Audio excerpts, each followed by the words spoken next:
Forward Together podcast celebrates the vision and mission of Wichita State University. In each episode, I will talk with guests from throughout Shocker Nation to highlight the people and priorities that guide WSU on its road to becoming an essential educational, cultural, and economic driver for Kansas and the greater good. Hello, Shocker Nation, and welcome to the December episode of the Forward Together podcast. As we head into 2022, I can't help but to reflect and celebrate what Wichita State has accomplished in the past year. I've been so inspired to see the meaningful ways that Wichita State has risen to the considerable challenges our community has faced in 2021, and our people have helped to innovate solutions to serve our community.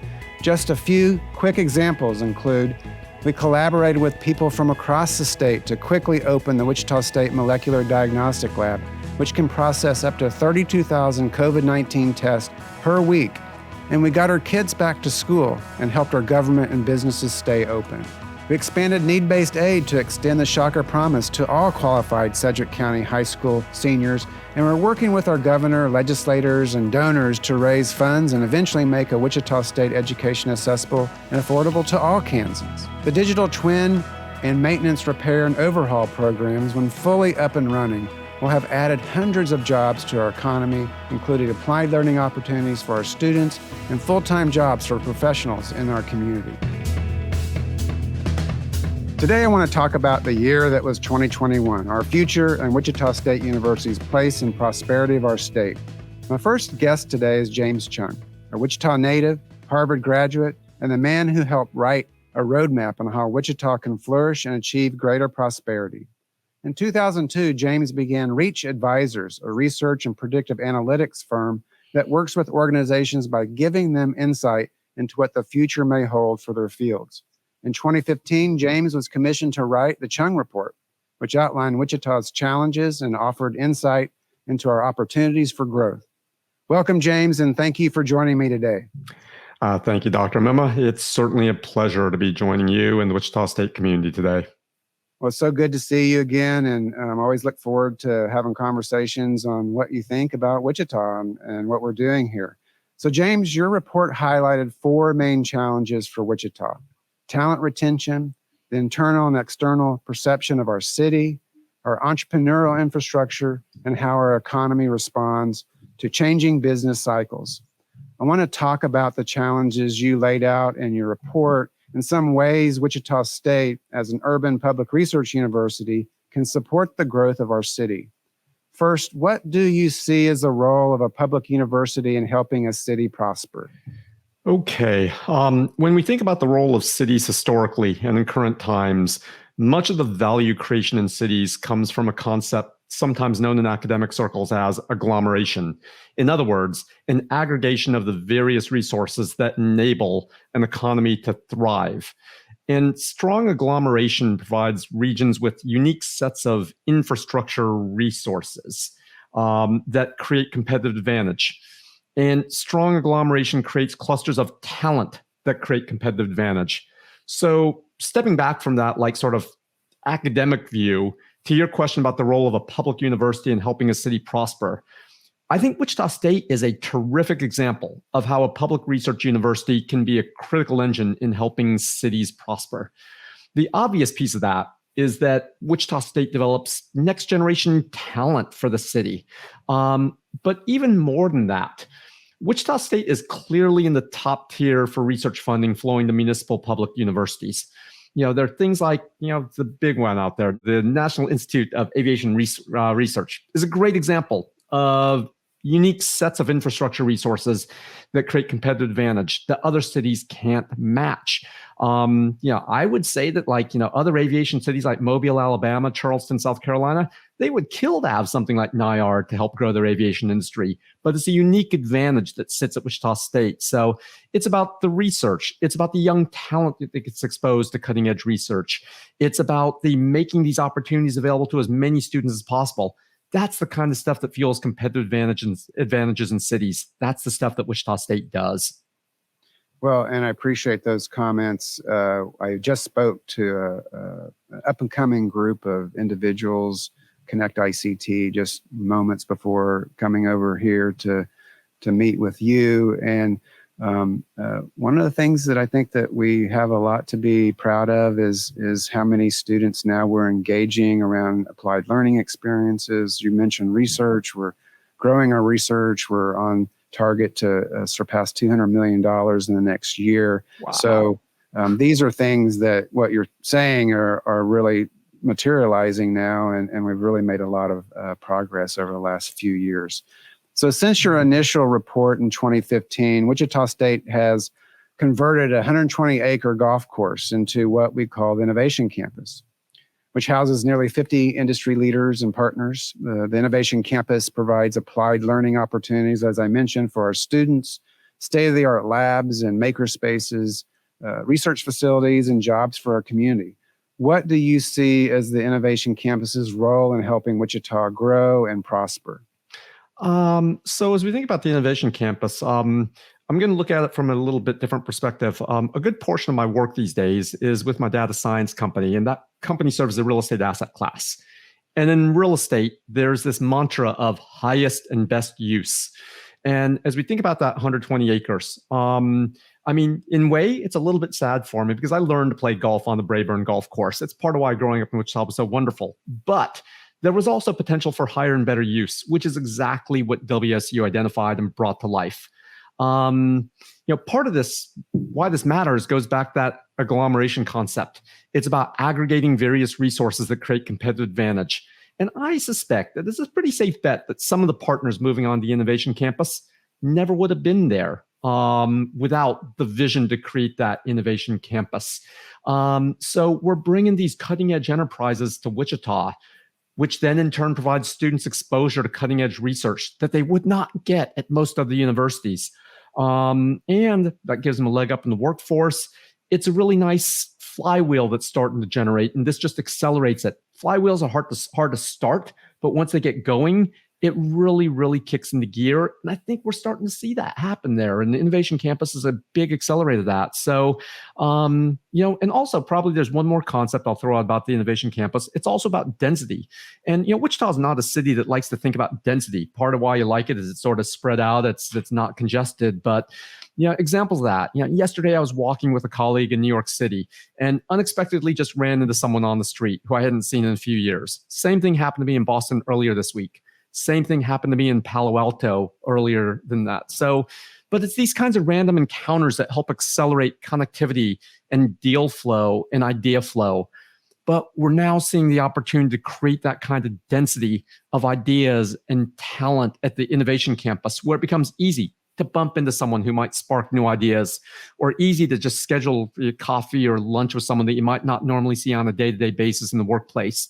And that's how ideas speed up. That's how knowledge flow speeds up. So I'm pretty excited about what's happening over at the Innovation Campus. That is going to be a fun one to watch, to see what comes out of that.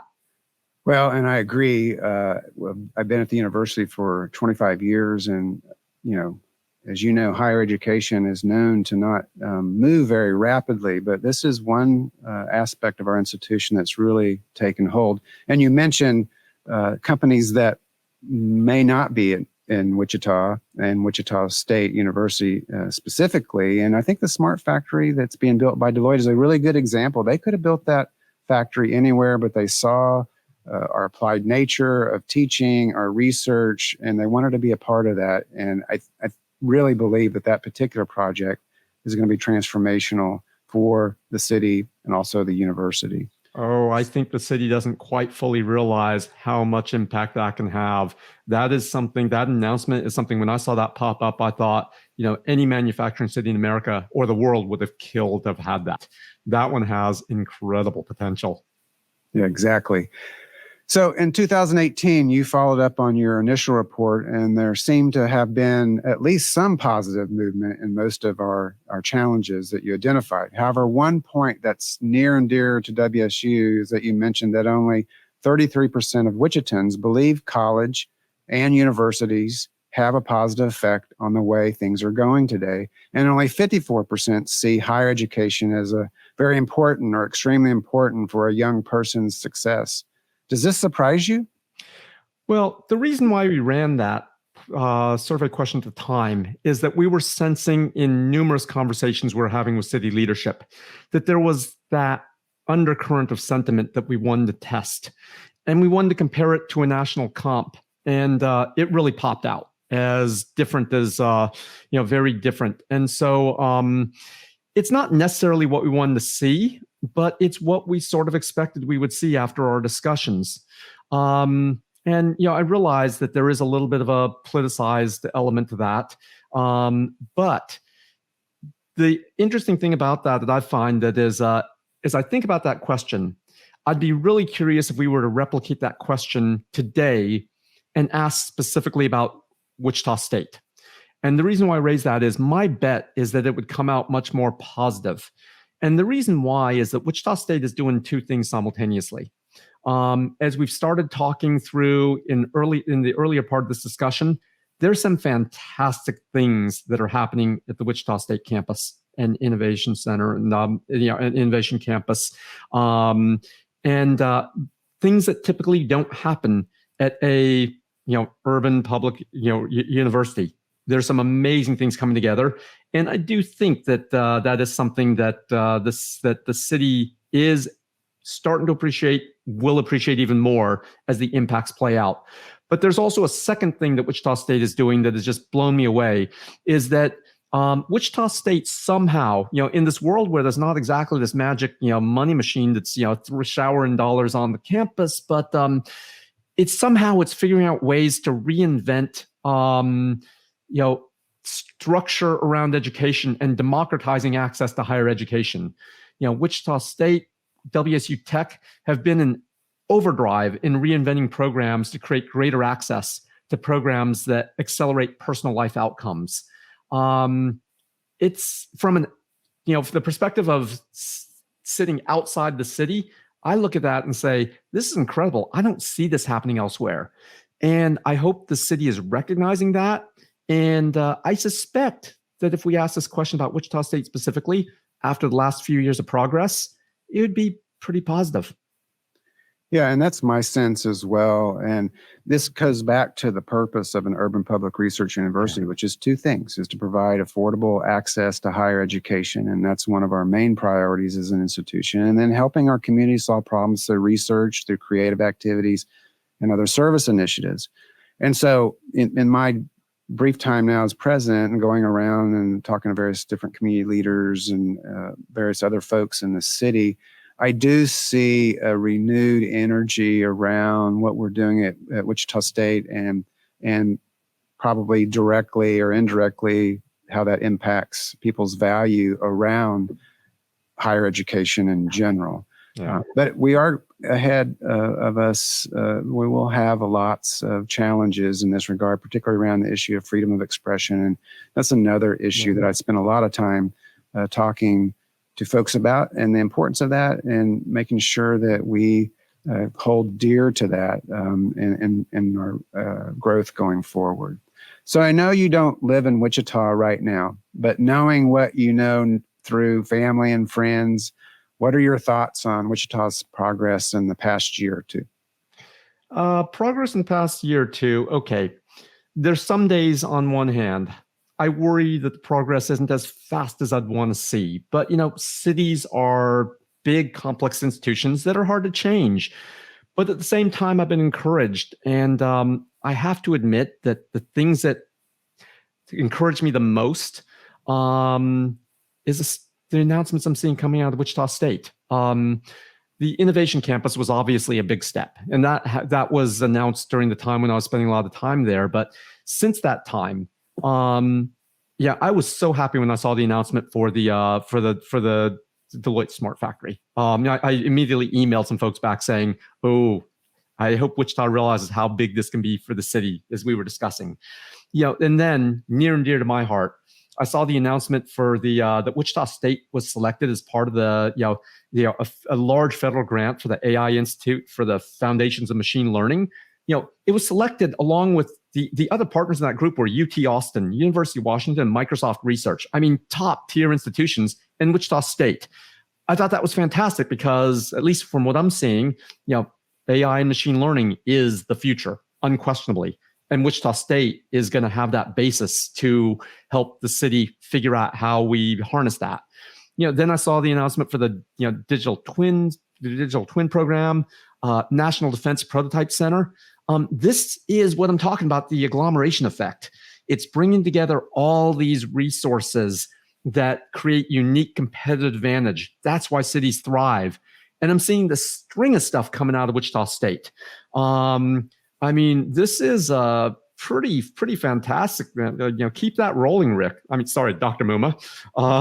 But it is like wonderful. By the way, then you popped out to me that it's now $200 million of research funding. Last I checked, it was maybe 130 in the prior year.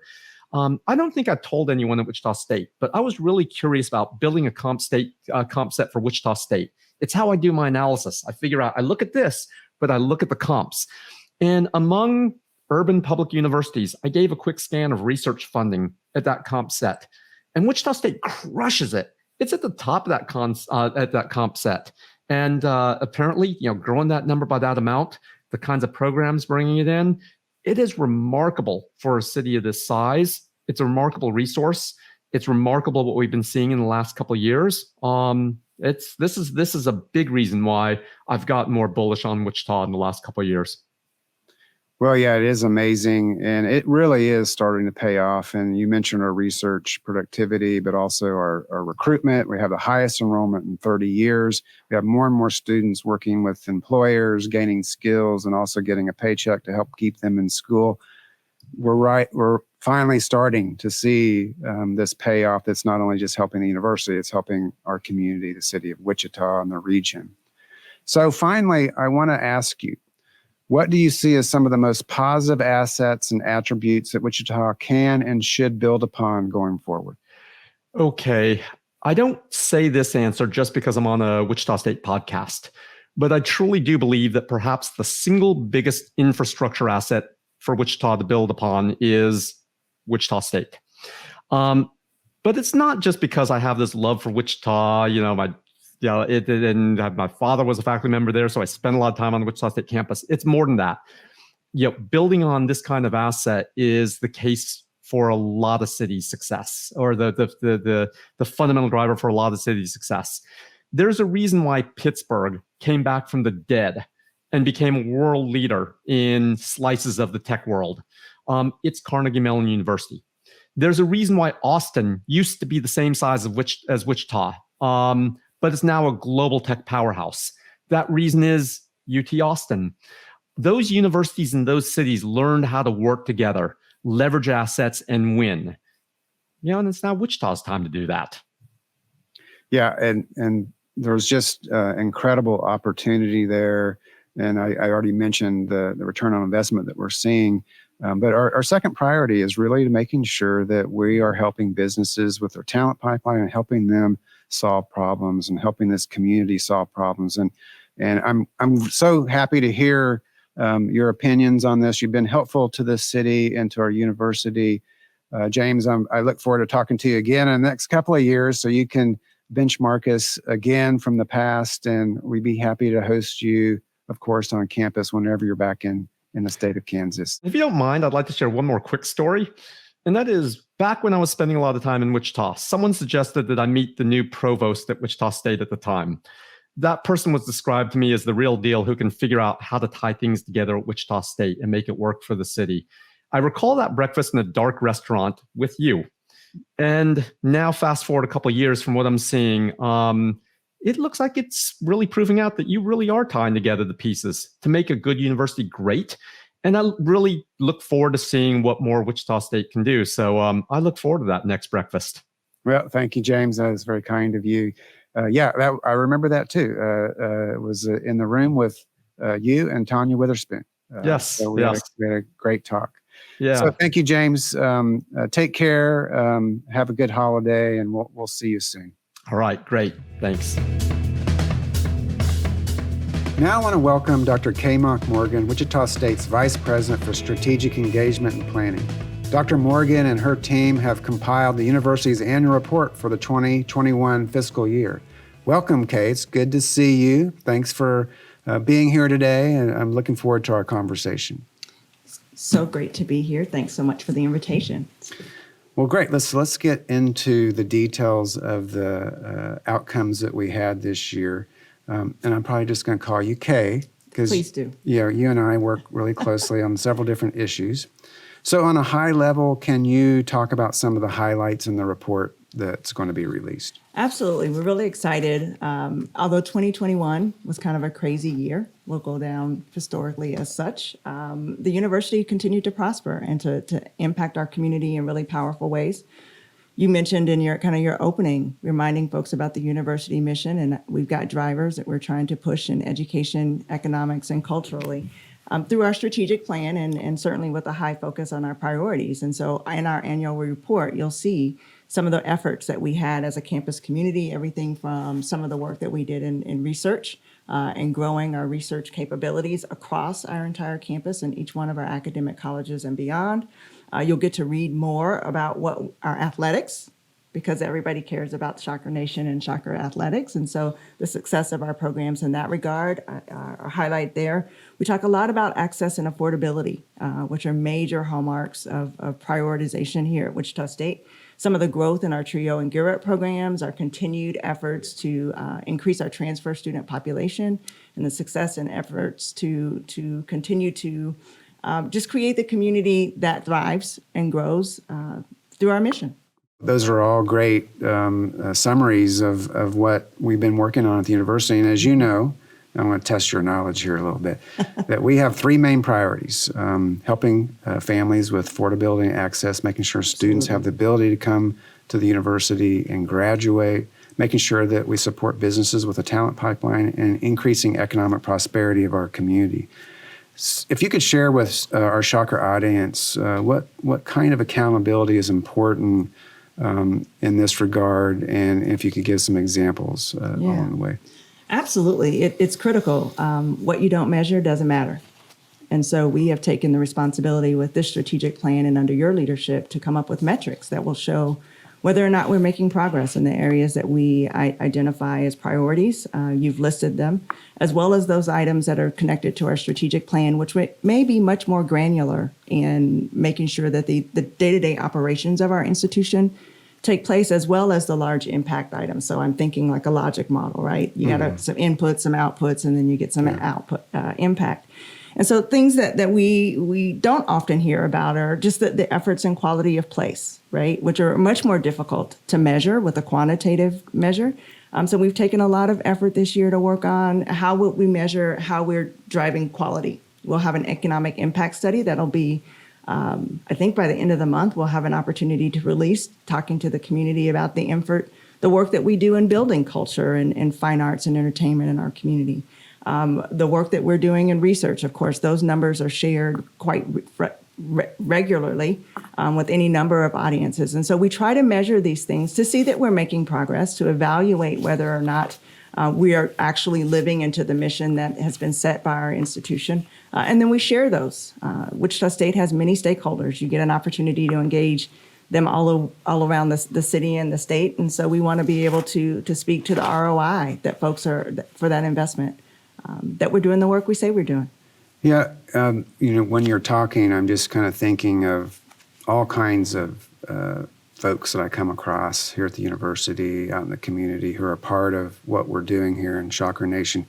Can you give me some examples of folks that are really engaging with our vision and mission, both on campus, off campus, just to give a flavor of what we're doing and how that's taking hold? Absolutely. Well, one of our hallmarks here at Wichita State, of course, is applied learning. All of our students are engaged in an applied learning experience through their academic setting, and often several of them have opportunities to engage in applied learning that's paid. Tanya Witherspoon, Brian Austin, Sarah Muzzy, the folks over in the Shocker Career Accelerator are heavy on the foot on the pedal to the metal. Is that how you say that? I think so. And encouraging our students to find opportunities where they can leverage that they're in Wichita State Shocker, their educational experience with actual hands-on experience, driving our mission forward. StratCom, We've got folks that are frankly really engaged in placemaking and having students participate in the River Fest. And we did that for the first time, I think, in a really long time, if ever. So that quality of place with Kristen Beal, I think, is a really important kind of outshoot. Something, again, not everybody automatically looks at as an outcome of an annual plan, but when you're trying to create an atmosphere and a climate where folks feel good about where they are, that's an important piece of that. We've got any number of researchers. You mentioned the MDL and some of the work that's happening with NIAR. So those folks are always at the top of mind when it comes to driving university mission. The work that's happening with Shilu Surrender and the Office of Financial Aid around the Shocker Neighborhood Commitment, which has now been expanded to all students in Sedgwick County. The amount of work that it takes in order to ensure that those students have economic opportunity to come to college and stay. Lots of folks on campus. I think one of the unique aspects of this particular strategic plan is that we created it in such a way that anyone across campus, faculty, staff, and or students, could identify the work that they were doing that addressed any one of the 5 strategic plan goals. And as a result of that, we've had 276 people indicate, this is what I'm doing to drive the university plan. And so I think anytime you can get your campus community behind, this is where we're going and kind of marching in the same order, it's just going to exaggerate what type of impact you can have. Yeah, and I would be remiss if I didn't say that your office, which is a strategic engagement office, you're also obviously in charge of strategic planning and a whole host of other things, and accreditation and curriculum and program review. But your office is new, strategic Yes. engagement. And a lot of what you've talked about has been either spearheaded or nudged along through your office. Can you just briefly talk about where we are in some of our engagement activities and what you plan? Yeah, well, as you always say, as a public research institution, we're always heavily engaged in our community. And so one of the things our office has been really working on with the broader campus community, including our faculty and students, is about identifying a community engagement model. So again, that everybody on campus can see themselves in this work. Our job is to coordinate and elevate the stories, highlight the work that's being done, not necessarily to drive everything. We certainly don't own the market on community engagement, but making sure that those stories are told. And so we really focused this first year under Nikayla Pack, our Director of Engagement, her leadership in Shocker Neighborhood, and really doubling down on an effort that started several years ago before either of us were really engaged. But Shocker Neighborhood goes from I-35 to K-96 and Oliver to Central. Yeah.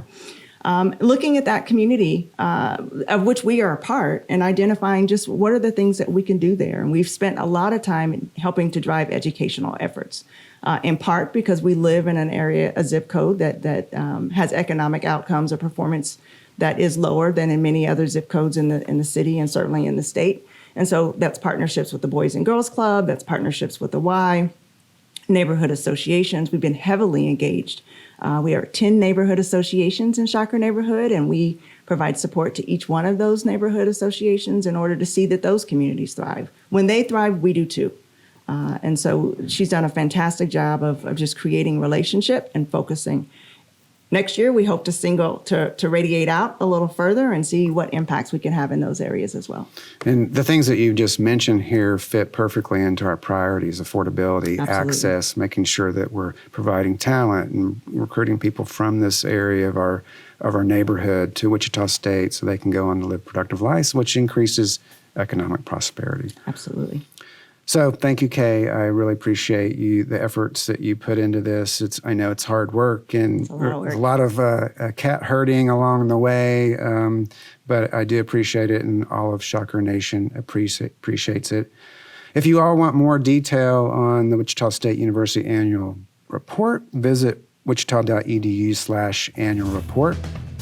I want to thank both of my guests, James Chung and Dr. Kaye Monk-Morgan, for joining me today. I appreciate your insights. And thank you, Shocker Nation, for listening. As we move forward into 2022, be on the lookout for more Wichita State University innovation and reasons to celebrate. Be sure to like, review, and subscribe to the Forward Together podcast wherever you listen. And join me in February when I talk with WSU alum John Roth, who is CEO of the Wichita Regional Chamber of Commerce. I wish you the very best for the holiday season, and in 2022, Go Shockers!